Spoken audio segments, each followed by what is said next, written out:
I'm Andrew Larsen. I'm an historian. I'm Jason Tetzlaff. I'm a Tier 2 support analyst. And in 2016, we somewhat unintentionally became the owners of Tower House, one of the oldest houses in the whole city of Milwaukee. Yeah, we kind of accidentally bought it. When one night I was surfing Facebook and a friend posted a link to this house as soon as it came on the market. And Andrew loves it because it's old and he's a historian. I love it because I'm a huge gardener and it has a really big yard. And yeah, And we just decided to come out and take a look at the house, and we walked around the property and just decided to call the realtor, and we had a tour the next day, and on Wednesday we for some reason agreed that we could afford it and put a bid in, and on Thursday it was accepted. So we went from not looking for a house to having a bid accepted in just under a week. Yeah, this is actually our first house as well. We went from apartment living to this house. We dove right into the deep end of this pool. And we really didn't know much about this wonderful neighborhood when we moved in. All we knew is that I knew it from driving down State Street to get Balistreri's Pizza, that it was this oasis kind of in the middle of the city with big tree-lined streets. So, Tower House, being so old, you'd think that it would need a lot of work, but actually it didn't when we moved in. For much of the middle portion of the last century, it was a business office, so it had actually gotten a lot of renovation. And the result is that when we moved in, we needed to put in a couple power outlets. We decided to replace the toilets. But other than that, we didn't have a whole lot of big renovation to do, unlike some of the houses in the neighborhood, which have turned into pretty complicated rehabbing projects for the people who bought them.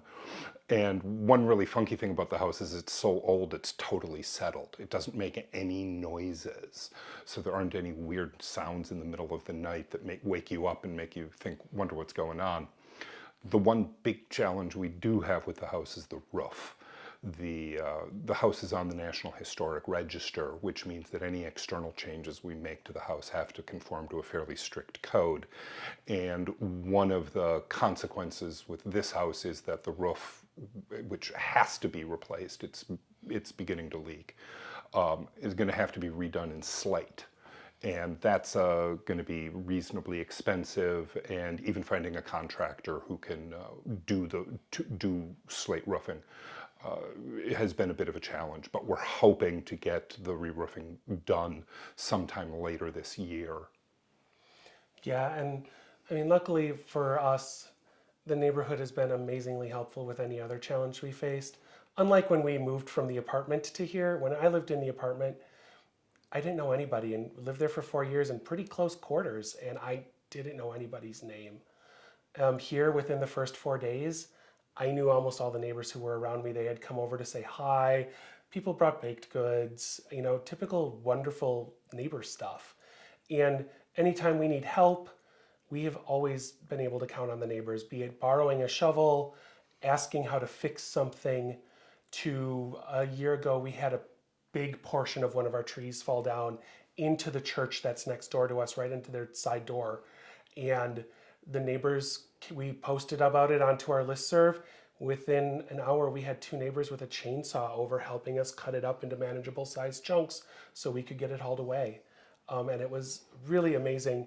We have parties over the summer for the neighbors will just invite you over to their yard, bring some food, and life is good. In our yard, we've hosted lawn concerts where we've had a musician come in, and just whoever wants to come can come listen to some free music. And for our neighborhood board, we've hosted the party in our yard a couple summers ago.